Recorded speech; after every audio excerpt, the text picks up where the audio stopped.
Dans une ville paisible du Cameroun, où les journées s'écoulaient au rythme des chants d'oiseaux et du brouhaha du marché local, un couple semblait incarner le bonheur absolu. Victor et Claire venaient tout juste de se marier, unis par l'amour et la promesse d'un avenir radieux. Leur histoire ressemblait à un conte de fées, une cérémonie somptueuse, des invités émerveillés, des vœux échangés sous les applaudissements et les bénédictions des familles. Aux yeux de tous, ils étaient le couple idéal. Victor semblait prêt à tout pour rendre Claire heureuse. Quant à elle, elle rayonnait de bonheur en affichant fièrement son alliance. Les premiers mois de leur union furent remplis de moments complices, des dîners romantiques, des fous rires à n'en plus finir, et des promesses murmurées au creux de l'oreille. Depuis leur mariage, Victor et Claire espéraient avec impatience l'arrivée d'un enfant. Chaque mois, ils nourrissaient l'espoir d'une grossesse, mais le test restait désespérément négatif. L'attente se transformait en frustration, puis en angoisse. Claire, rongée par le doute, se demandait si le problème venait d'elle. Mais au fond d'elle, une autre pensée plus inquiétante la hantait. Était-ce plutôt dû au fait que leur intimité ne durait jamais plus de 2 minutes ? Chaque nuit se terminait avant même d'avoir réellement commencé, la laissant insatisfaite, frustrée et surtout inquiète. Victor ne la satisfaisait pas au lit, mais cela n'avait réellement jamais été un problème pour elle puisqu'elle se disait l'aimer. Les regards se faisaient de plus en plus pesants.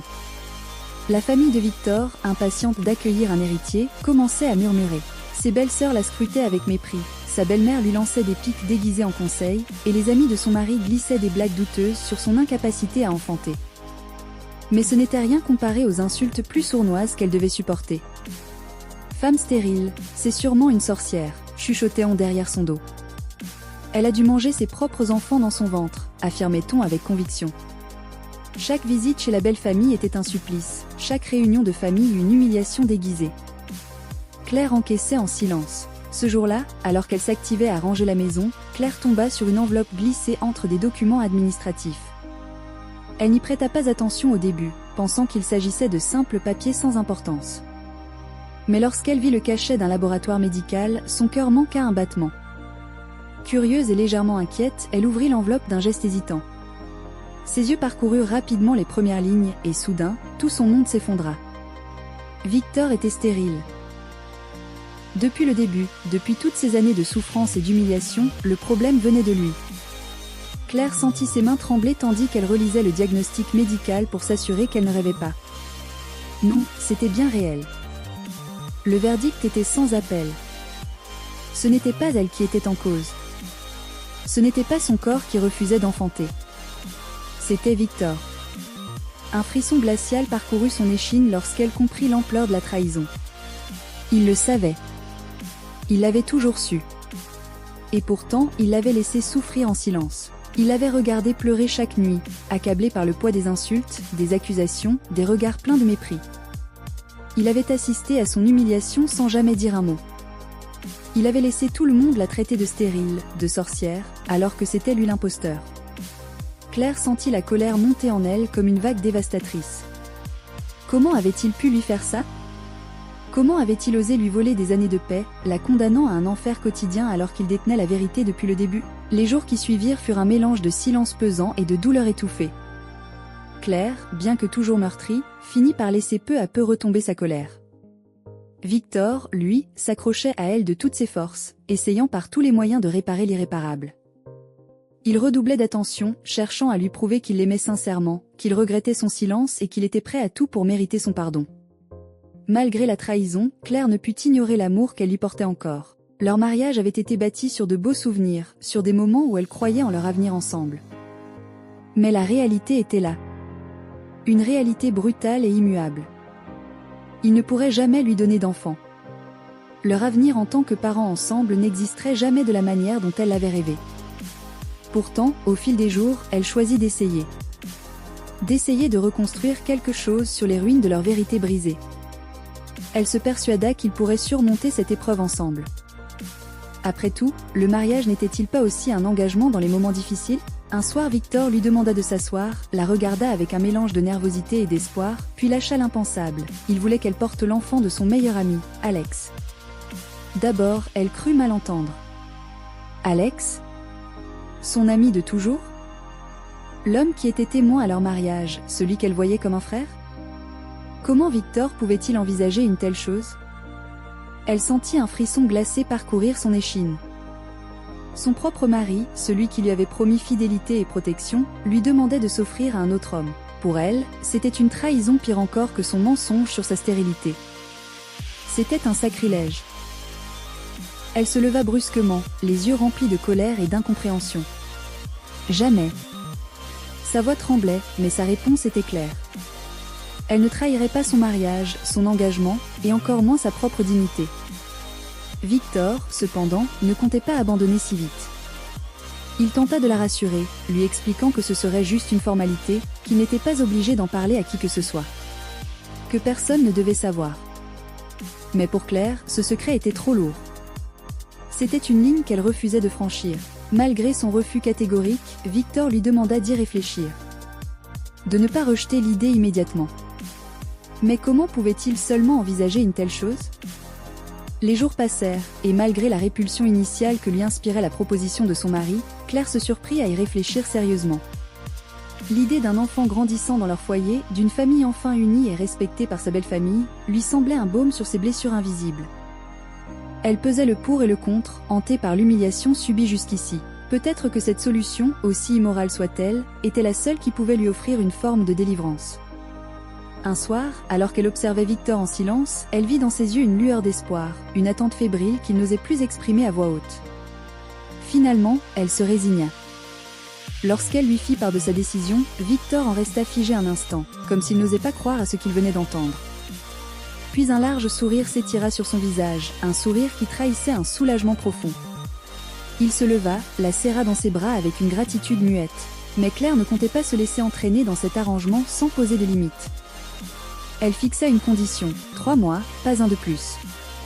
Si au bout de ce délai, il n'y avait aucun résultat, elle refuserait de poursuivre cette mascarade. Victor accepta sans hésiter, trop heureux de voir son plan se concrétiser. Victor n'avait pas perdu de temps. Dès l'accord de Claire obtenu, il contacta Alex pour organiser la rencontre. Chaque détail fut soigneusement planifié, ajusté en fonction de la période fertile de Claire, comme une opération chirurgicale dont le succès devait être garanti. Le choix de la chambre se porta sur l'une des pièces isolées, appartenant à un ami de la famille, un lieu neutre, sans souvenir. Victor s'assura que tout soit prêt, une atmosphère discrète, une porte fermée sur un secret inavouable. Le jour fatidique arriva. Le dîner se déroula dans un silence pesant, les gestes mesurés, les regards évitant soigneusement de se croiser trop longtemps. Claire mangeait sans appétit, son esprit ailleurs, tiraillé entre l'absurde et l'inévitable. Alex, de son côté, semblait étrangement détendu, comme si la situation ne lui pesait pas autant qu'à elle. Puis, le moment vint. Claire et Alex se levèrent presque simultanément, un échange furtif entre eux avant qu'ils ne prennent la direction de la chambre. Victor, lui, resta figé sur le canapé, incapable de bouger. Il tenta de détourner son esprit, alluma la télévision, mais l'écran n'était qu'un amas d'images floues. Son cœur battait à une vitesse folle. Il se força à respirer lentement, les mains moites, le corps crispé sous une tension insoutenable. Dans quelques instants, derrière cette porte, sa femme et son meilleur ami allaient franchir une limite qu'il avait lui-même instaurée. Et pourtant, il n'était pas prêt. Alors qu'il fixait le sol, une pensée le traversa brutalement. Que suis-je en train de faire ? Une fois la porte refermée derrière eux, un silence pesant s'installa. Claire sentit une tension étrange dans l'air, une chaleur suffocante. Elle n'avait jamais été aussi nerveuse de sa vie. Alex s'approcha lentement, la dominant du regard. Son ton fut ferme, presque imposant. Maintenant, on suit mes règles.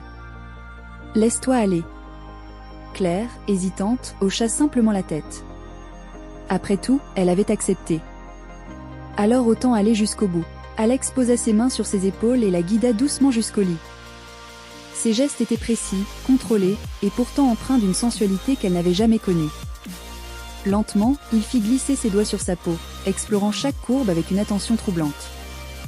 Une vague de frissons parcourut le corps de Claire. C'était différent. Tellement différent. Victor n'avait jamais pris le temps d'éveiller son corps ainsi, de lui faire découvrir ce que signifiait réellement le désir. Elle se laissa emporter malgré elle, envoûtée par des sensations nouvelles et vertigineuses. C'était comme si, pour la première fois, elle comprenait ce qu'était réellement le plaisir. Son souffle s'accéléra, son cœur battait à tout rompre, et bientôt elle perdit pied dans un tourbillon d'émotions qu'elle n'aurait jamais imaginé vivre. Puis, aussi abruptement que tout avait commencé, ce fut fini. Alex se leva, attrapa ses vêtements et se rhabilla sans un mot. Son regard était froid, distant, presque indifférent. Sans un au revoir, sans un dernier regard, il quitta la pièce, laissant Claire seule avec le poids de ce qu'elle venait de faire, et le trouble lancinant d'avoir goûté à quelque chose d'interdit et d'irrésistible. Alors qu'Alex refermait la porte derrière lui, un léger sourire en coin s'étira sur ses lèvres. Il avait vu ce qu'il avait besoin de voir, ressenti ce qu'il voulait ressentir. Claire avait cédé, non seulement à l'acte, mais aussi au plaisir. Et ça, il comptait bien s'en servir. Dans le salon, Victor l'attendait avec impatience, l'air nerveux. Dès qu'Alex apparut, il se leva d'un bond. Alex lui adressa un regard indéchiffrable avant de tapoter son épaule d'un geste amical. « Ne t'inquiète pas, tout s'est bien passé. » Victor poussa un soupir de soulagement et lui serra la main avec reconnaissance. « Merci, frère. Vraiment, merci. »« Pas de souci, » répondit Alex en jetant un dernier coup d'œil vers la chambre.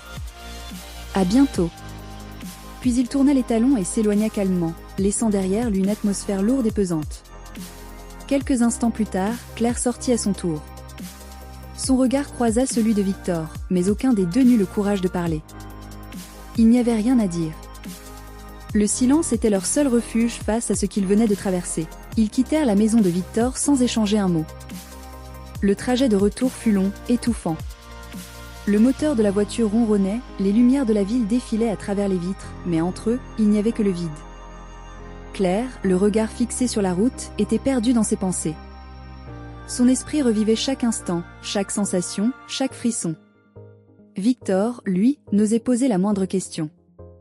Il voulait croire que tout était sous contrôle, que ce sacrifice les rapprocherait, qu'ils allaient enfin avoir cet enfant tant espéré. Une fois rentrée, Claire enleva ses chaussures avec lenteur, puis, sans un mot, se dirigea vers la salle de bain. « Je vais me doucher », murmura-t-elle simplement. Victor hocha la tête, fixant son dos qui disparaissait derrière la porte.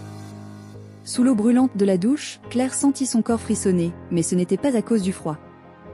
Ses larmes se mêlaient aux gouttes qui glissaient sur sa peau, et un mélange amer de culpabilité et de confusion lui serrait la gorge. Elle aurait voulu se convaincre qu'elle pleurait uniquement à cause de l'infidélité qu'elle venait de commettre, mais ce n'était pas la seule raison. Ce qui la hantait le plus, c'était le plaisir. Un plaisir qu'elle n'avait jamais connu, qu'elle n'avait jamais cru possible. Chaque caresse, chaque frisson, chaque onde de désir lui revenait en mémoire avec une intensité troublante. Son cœur battait encore au souvenir du corps d'Alex, de sa manière de la toucher, de la dominer. Elle se détestait pour l'avoir aimé, et pire encore, pour en vouloir plus. Elle ferma les yeux, appuya son front contre le carrelage froid et prit une profonde inspiration, essayant de refouler ses sensations interdites. Ce n'était qu'un accord, un sacrifice pour son mariage, pour un enfant, rien de plus. Du moins, c'est ce qu'elle tentait de se répéter. Lorsqu'elle sortit enfin de la douche, son regard était voilé par l'émotion, mais elle s'efforça de garder un visage neutre en enfilant son peignoir. En entrant dans la chambre, elle trouva Victor assis sur le lit, le regard inquiet. Il brisa enfin le silence. « Tout s'est bien passé ?» demanda-t-il, hésitant. Claire s'arrêta un instant, comme si sa réponse pesait plus lourd que n'importe quelle autre parole qu'elle avait prononcée auparavant. Puis, d'un ton neutre, elle répondit « Oui. Il n'y a rien à signaler de particulier. » Victor soupira de soulagement, un léger sourire de satisfaction éclairant son visage. « D'accord, alors, il ne reste plus qu'à attendre la fin du mois. » Le test de grossesse s'afficha négatif. Un simple symbole, mais qui eut l'effet d'une douche froide sur Victor. Il pinça les lèvres, tentant de cacher sa déception. Claire, quant à elle, ne savait pas si elle devait se sentir soulagée ou frustrée. Sans perdre de temps, Victor contacta Alex à nouveau. Il fallait réessayer. Cette fois, il s'arrangea encore pour que tout coïncide avec la période de fertilité de Claire. Mais ce que Victor ignorait, c'est que ce n'était plus seulement une mission pour sa femme. Dès que Claire retrouva Alex cette deuxième fois, tout bascula. Cette fois, elle ne put plus faire semblant. Ce n'était plus un simple arrangement, c'était devenu un besoin, une obsession. Les frissons qui parcouraient son corps à chaque contact, l'intensité des moments passés avec lui, tout cela la consumait de l'intérieur. Elle ne se reconnaissait plus. Bientôt, ce qui devait être une rencontre ponctuelle devint une habitude. Claire et Alex commencèrent à se voir en cachette, bien au-delà des périodes de fécondité. Au début, elle tenta de se convaincre qu'elle n'était qu'emportée par le désir du moment, qu'elle pourrait s'arrêter quand elle le voudrait. Mais la vérité, c'est qu'elle ne voulait plus s'arrêter. Chaque seconde loin d'Alex lui semblait fade, incomplète. Elle passait ses journées à penser à lui, à se rejouer leurs ébats en boucle dans sa tête. Son mari, lui, ne se doutait de rien. Victor était un homme confiant, un homme loyal. Il ne pouvait pas imaginer que son propre ami, celui en qui il avait mis toute sa confiance, partageait son lit dans l'ombre. Il ne voyait pas les regards échangés, les frissons involontaires, les silences lourds de sens. Il ne savait pas qu'à chaque fois qu'il embrassait sa femme, elle pensait à un autre. Et pendant ce temps, Claire se perdait de plus en plus dans ce qu'elle appelait désormais son péché mignon. Un jour, tout bascula. Claire et Alex étaient plongés dans leur monde, un univers fait de désirs et d'interdits. Les draps froissés, les corps enchevêtrés, les souffles saccadés. Ils étaient ailleurs, loin de la réalité, loin des conséquences. Mais la réalité, elle, n'était pas loin. Victor avait un rendez-vous avec Alex ce jour-là. Un simple café entre amis. Mais après plusieurs appels sans réponse, une inquiétude sourde s'insinua en lui. Pourquoi Alex ne répondait-il pas ? Ce n'était pas dans ses habitudes. Sans trop réfléchir, il prit la direction de son appartement. Arrivé sur place, il trouva la porte entrée-ouverte. Un détail anodin. Il poussa lentement la porte, pénétrant dans l'appartement silencieux. Puis, en avançant dans le couloir, il entendit un bruit, un souffle. Un gémissement étouffé. Il avança encore, d'un pas incertain. Et c'est là qu'il les vit. Claire. Son épouse. Celle pour qui il aurait tout donné. Celle en qui il avait une confiance aveugle. Alex.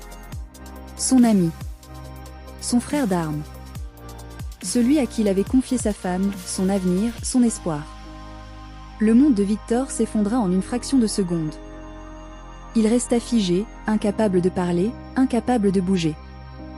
Juste témoin de sa propre trahison, de la pire des trahisons. Claire, prise de panique, se redressa brutalement, les yeux écarquillés d'effroi. Alex se tourna vers la porte, pétrifié, le visage livide. Le silence qui suivit fut plus assourdissant que n'importe quel cri. Victor cligna des yeux, réalisant l'ampleur de la scène. Et alors, dans un murmure à peine audible, il lâcha « Claire. Comment as-tu pu ?» Victor, tremblant de rage et d'incompréhension, tourna lentement la tête vers Alex. « Et toi ?» Sa voix était rauque, brisée. « Toi que je considérais comme un frère. Comment as-tu pu me faire ça ?» Il espérait, peut-être naïvement, voir une once de remords dans le regard de son ami. Un signe, un regret, une explication qui atténuerait la douleur qui le consumait. Mais ce qu'il vit le glaça. Alex le regardait droit dans les yeux, un sourire narquois aux lèvres. Un rictus cruel, suffisant, dénué de toute culpabilité. Puis, d'une voix lente, teintée de mépris, il dit « Parce que tu t'es toujours cru au-dessus de moi, Victor. Toujours meilleur. Toujours plus aimé. Plus admiré. Plus respecté. » Le sol sembla se dérober sous les pieds de Victor. « Qu'est-ce que tu racontes ?» balbutia-t-il, sidéré. Alex s'approcha légèrement, savourant sa victoire. Depuis notre jeunesse, tout te réussissait. Les femmes, les affaires, la vie. Moi, j'étais toujours dans ton ombre, toujours l'ami d'Alex, jamais Alex lui-même. Il marqua une pause, puis reprit avec un sourire encore plus mauvais. Mais aujourd'hui, j'ai pris ce que tu avais de plus précieux. Ta femme. Et tu sais quoi ? Elle en redemande.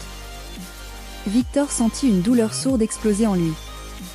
Son cœur, déjà fragilisé par le choc de la trahison, fut broyé par ces mots. Claire, toujours à moitié couverte d'un drap, baissa la tête, honteuse mais incapable de contredire Alex. Victor serra les poings. À genoux devant Victor, le visage ravagé par les larmes, Claire tremblait. « Pardonne-moi, » sanglota-t-elle. « Je t'en supplie, Victor. Je ne sais pas ce qui m'a pris. J'ai été faible. Je me suis laissé emporter. Mais c'est toi que j'aime, c'est toi mon mari. » Ces mots résonnaient dans le silence glacial de la pièce. Victor la fixait, impassible. Son regard n'exprimait ni colère, ni haine, ni douleur. Juste un vide abyssal. Elle continua, désespérée. « Alex. Ce n'était qu'une erreur. Une passion éphémère. Il ne représente rien comparé à toi. Victor esquissa un sourire amer. Rien? Murmura-t-il. Et pourtant, c'est dans ses bras que tu es allé, encore et encore. C'est lui que tu as laissé te posséder, alors que moi, ton mari, je t'attendais, naïf. Claire se recroquevilla, secouée de sanglots. Elle savait qu'elle avait tout détruit. Les jours passèrent. Victor, d'abord froid et distant, s'enfermait dans son silence. Mais une pensée le hantait jour et nuit, c'est moi qui l'ai poussé dans ses bras. C'est moi qui ai ouvert cette porte. Et peu à peu, la rancœur s'effaça, laissant place à une résignation amère. Un soir, alors que Claire s'attendait encore à son mutisme glacial, il brisa enfin le silence. « Je te pardonne. » Elle releva la tête, surprise, hésitante. « Vraiment ?» Victor hocha lentement la tête. « Mais pas parce que tu le mérites. » Il marqua une pause. « Je te pardonne parce que c'est moi qui ai mis le feu à notre maison. » Claire sentit un frisson lui parcourir l'échine. Il se leva, sa décision prise. Mais Alex. Lui, je ne le pardonnerai jamais. Ce fut la dernière fois que Victor prononça son nom. Il coupa les ponts avec lui, définitivement, et dans ce silence qui suivit, leur couple tenta de renaître des cendres de la trahison. Quelques semaines passèrent. Malgré les blessures invisibles qui persistaient entre eux, Claire et Victor tentaient d'avancer. Mais un matin, une nouvelle vint bouleverser ce fragile équilibre. 2 traits rouges. Claire. Indéniable. Claire tremblait en fixant le test de grossesse. Son cœur battait à tout rompre. Elle posa une main sur son ventre, submergée par un flot d'émotions contradictoires. Quand elle annonça la nouvelle à Victor, il resta silencieux. Son regard se perdit dans le vide. « C'est l'enfant d'Alex », murmura-t-il enfin, sa voix brisée. Claire sentit son cœur se serrer. « Mais c'est moi qui vais l'élever, Victor. »« Avec toi. » Un long silence s'installa entre eux. Puis, Victor prit une profonde inspiration et déclara d'une voix ferme. « On part d'ici. Loin. Là où Alex ne pourra jamais nous retrouver. » Ce fut ainsi qu'ils quittèrent la ville, laissant derrière le passé, les trahisons et les blessures. Dans un endroit où personne ne connaissait leur histoire, ils se reconstruisirent, pas à pas, jour après jour. Quant à Alex, il continua sa descente aux enfers. Aucune femme ne lui accorda jamais la sincérité qu'il recherchait. Il passait de bras en bras, incapable d'aimer, condamné à errer sans jamais trouver ce qu'il avait voulu voler à son ami. Et pendant que lui se noyait dans sa propre solitude, Claire et Victor, malgré tout, bâtissaient une nouvelle vie. Parce qu'au-delà de la trahison, de la douleur et des erreurs, ils avaient choisi d'avancer ensemble. Dans la vie, chaque choix que nous faisons trace un chemin dont nous devons assumer les conséquences. L'amour ne doit jamais être une monnaie d'échange. Quand on commence à faire des compromis sur ses valeurs pour satisfaire les attentes des autres, on risque de tout perdre, même soi-même. Le désir est une illusion éphémère, mais les regrets, eux, peuvent durer une vie entière. Claire a suivi une route qu'elle n'aurait jamais imaginée, poussée par le poids des attentes et la faiblesse d'un moment. Le pardon est une force, mais il ne répare pas tout. Victor a choisi d'avancer, mais certaines blessures ne disparaissent jamais complètement. Quant à Alex, il a appris trop tard qu'on ne construit pas son bonheur sur la souffrance des autres. Son envie de vengeance l'a laissé seul, alors que ceux qu'il voulait briser ont trouvé un moyen de se reconstruire. En fin de compte, ce n'est pas le destin qui façonne notre vie, mais les décisions que nous prenons.